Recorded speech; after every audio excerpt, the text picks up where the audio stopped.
Hey guys, welcome to Amazon's quarterly report Q4 23. And let's start highlights today: financials, operational efficiency regarding the key assets, and then innovation, including and focusing on AI innovations with some exciting news there. So financials, very briefly, very good revenue results. Year on year, 21.6% increase in service sales. That's the key highlight. That includes AWS and third-party sellers, etc.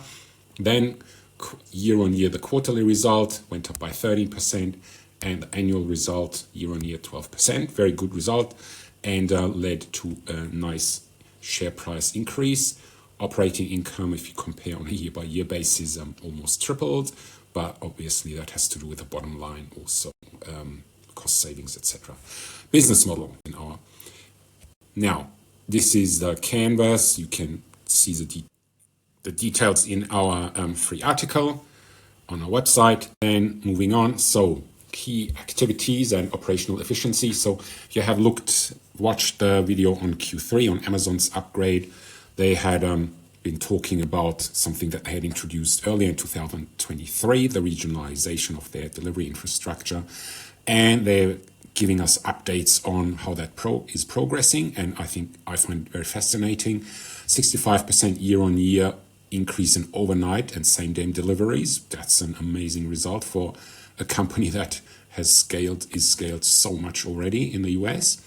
That has then led to more demand. Not surprisingly, people choose them on more occasions.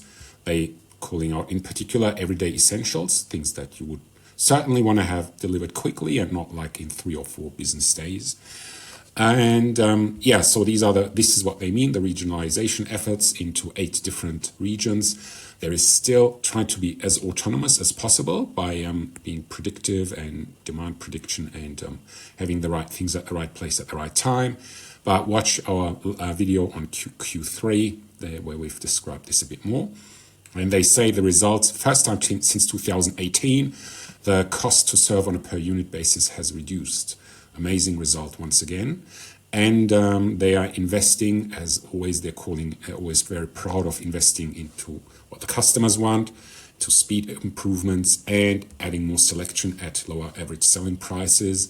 They then go on to say it's very easy to sell at low prices, but not if you want to be profitable. So they're saying that they are becoming more profitable also, and that ties into what we've seen in the revenue increase, but also in the bottom line improvement of almost tripling. Then in improving speed, adding selection puts us in a consideration for more purchases. Not a surprise, and that's will be very interesting to see. They're saying there's still work to be done. In particular, they called out their inbound fulfillment architecture and structure and inventory placement. If you want to learn more about that, we got a course and 5 ebooks that detail all of that a lot. You can learn a lot about the delivery infrastructure. If you want to learn everything even faster, in about half an hour, the overall business model, then this is your product. So at a hugely affordable price. Now, moving on, AI. Rufus came online, launched to a small subset of customers in the US via the mobile app, and will be rolled out to additional US customers in the coming weeks, which is now and coming weeks. Rufus is, like you have seen if you've watched some of our recent videos, Booking.com, Google, and Adobe and Meta.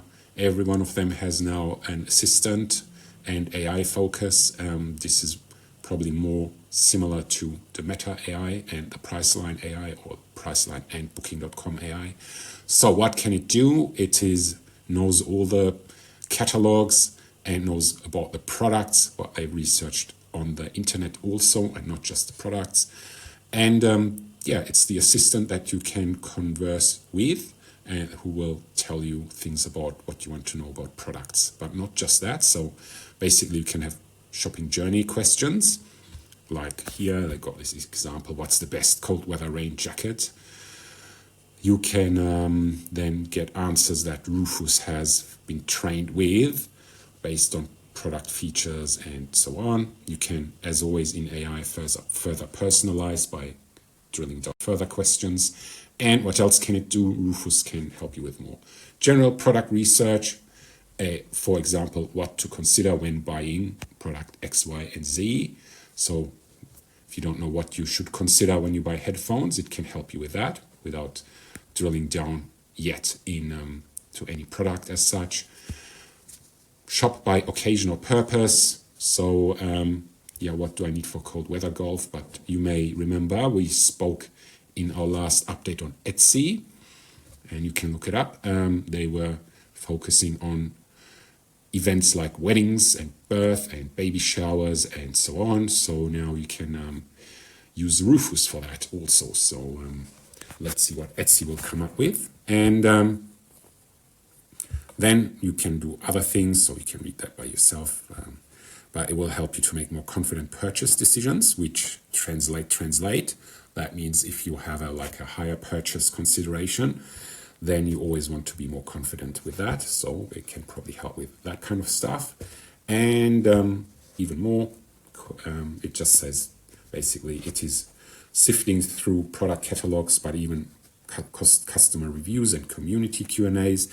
And take a look also, if you like, at last quarter's video about Amazon, where they already had AI helping with getting through the customer reviews, where you had tags that you could browse by and find the customer reviews. So this is now taking the next step, and by including it into the Rufus experienced shopping assistant or expert assistant. And yeah, if you want to learn about digital business models, then don't ask Rufus, jump onto our flagship course, because that's by far the best that you'll find on the internet. And that's not told by AI, that's taught to you by human intelligence. All right, just last couple of things about the business model. Very interesting. As you know, Amazon in its core form is a linear business model, but it's got all sorts of platform business models like Kindle and also the third-party sellers, the Amazon Marketplace. And for the first time in a long time, or let's say it is the record on a unit basis, so number of units sold, it is at 61%. I remember maybe 5 years ago it was around 55%, but during COVID it had literally gone down a lot.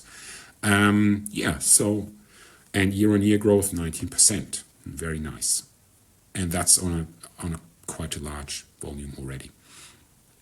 Then ad services, as you know, it's relatively new, not brand new, but still very nice growth rates of 26% year on year. And yeah, sponsored products are the main thing.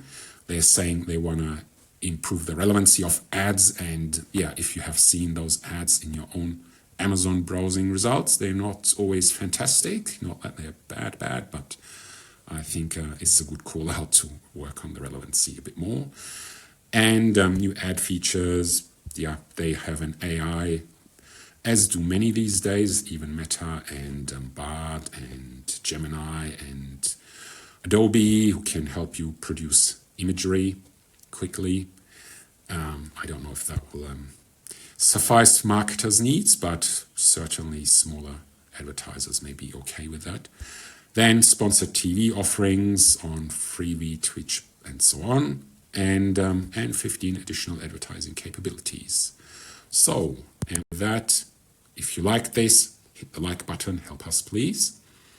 And yeah, you can check out the free blog article with more details. And yeah, we're here helping you with education. This is not investment advice, that's our disclaimer. We're an educational blog page. So thanks very much and stay tuned. Thank you.